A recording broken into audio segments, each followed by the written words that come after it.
If we're going to talk about the flavors that connect baking with brewing, we can't limit our discussion to just a list of ingredients, because sometimes the flavors with the biggest impact don't come from an ingredient at all. It comes from the process. I'm thinking about things like roast and caramelization. They don't exist until you apply heat to food. And that's something called the Maillard reaction, and it's very important in both baking and brewing. You never hear a baker say that they do it because they just love the taste of raw flour so much. No, bread's not good until you get that toasty flavor after baking it. And beer. German Bocks, they're dark in color. They have that caramel toffee-like malt character.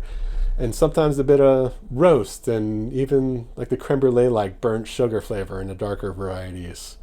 I'm thinking about beers like Schlenkerla Urbock. It has so much malt flavor from those darker malts and from the Maillard reactions. But that beer has something else going on. The malt they use has been smoked over beechwood. So it picks up a lot of those flavors that people associate with barbecue. And unfortunately, smoking is something that I've never been able to do in my home kitchen for obvious reasons.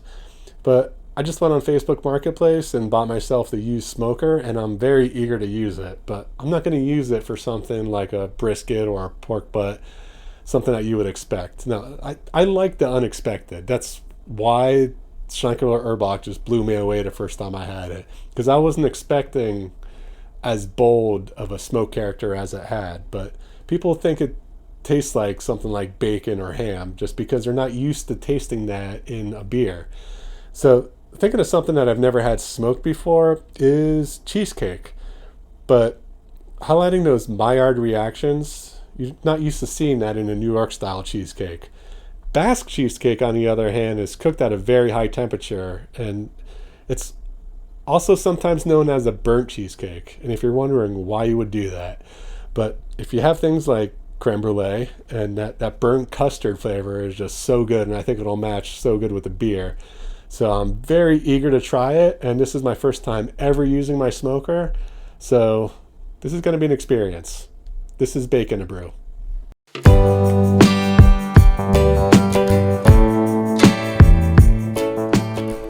Now I'm trying to demonstrate the impact that process has on flavor, but right off the bat I have a little bit of a dilemma.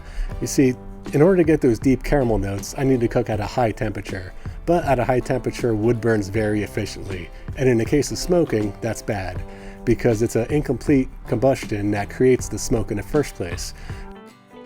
So in order to get both the smoke and the caramel notes, either I have to start out low to get the smoke and then increase the temperature to get the caramel.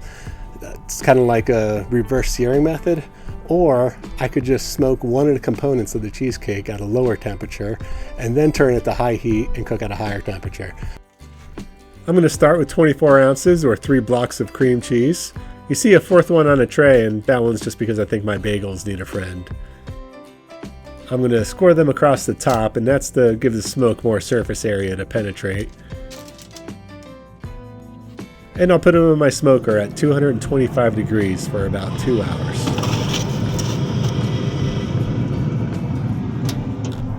Meanwhile, I'm going to start preparing an 8-inch cake pan.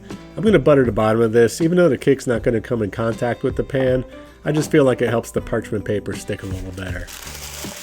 Now, a little tip here, parchment paper likes to lay flat, so I'm going to crumble it up, and that's going to help me get it into the cake pan. After 2 hours in the smoker, I'm going to remove my cream cheese and preheat the smoker to 400 degrees for maximum baskiness. Once the cream cheese is finished smoking, I'm going to allow it to cool briefly before adding it to my mixer along with 200 grams of granulated sugar. You may have noticed that the cream cheese formed a little bit of a skin on it after smoking, so I'm never going to get this completely smooth. As that's mixing, I'm going to add 4 eggs one at a time, 1 teaspoon of salt, 1 teaspoon of vanilla extract, 300 milliliters of heavy cream, and 1/4 cup of all-purpose flour. The gluten doesn't really serve any purpose here, so I'm actually using gluten-free flour. Once the custard is fully mixed, I'm going to add it directly to my cake pan. That's right, there's no additional crust in this cheesecake. Since it's cooked at such a high temperature, the outside sort of sears, making it a self-crusting cheesecake. And into the smoker it goes. Now it should take about 45 to 50 minutes, but I'm going to check it after 35 just to see the progress. I should still see a slight jiggle because the cheesecake is going to continue to set as it cools. And in this case, I'm horrified when there is no jiggling. But I don't want to be too quick to judge. This is a burnt cheesecake after all, so let's take a look at... Oh, darn. Okay, 3 things of cream cheese, no time to smoke this time, 200 grams of sugar, a bunch of eggs, heavy cream, vanilla extract, salt, and some of this in there. Now I'll dump that into my cake pan and get this into the smoker. Now since the bottom was so charred last time, I'm going to go for the top rack. First one is basically grilled, so I'm going to try to get this one further away from the heat source. And after about 50 minutes, yes, we have jiggle. I'm calling this done. Let's get this out of here. We're going to allow this to cool for a few hours, preferably overnight, and now it's time for the reveal. Obviously a springform pan would have made this a little bit easier, but since I have the parchment paper in there, I can just lift it right out. Now for most baked items, we would consider this burnt, but remember this is the nature of the Basque cheesecake. We want that slight char and deep caramelization.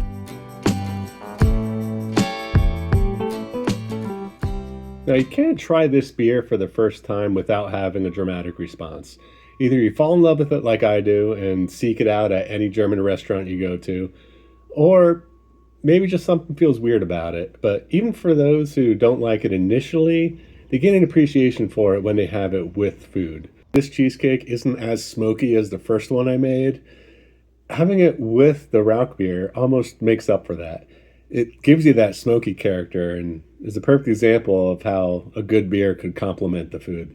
This is definitely going to be one worth revisiting. The first cheesecake I made, I'd smoked the cream cheese separately at a lower temperature, and because of that I got a much more robust smoky character. This one, although it doesn't have as much of a smoky character, still pairs great with the beer because it has those dark caramel elements and the flavor of that almost burnt crust on the outside. It really matches some of the darker elements of the beer. Those Maillard reactions play such an important role in flavor. That's why it's confounding to me that the New York style cheesecake takes every possible approach to avoid those reactions. It's cooked in a water bath, it's cooked at a very low temperature. It's trying to keep that perfectly smooth surface, no sinking in the middle, no cracks. It's putting aesthetics over those caramel flavors. Basque cheesecake, on the other hand, doesn't care about beauty. It literally burns the outside. You'll get cracks on the surface. It'll sink in the middle. But you're doing it to get the best possible flavor, and that makes it beautiful. Thank you for watching, and join me next time when I take another one of my favorite classic beers and try to find a perfect bake to pair with it.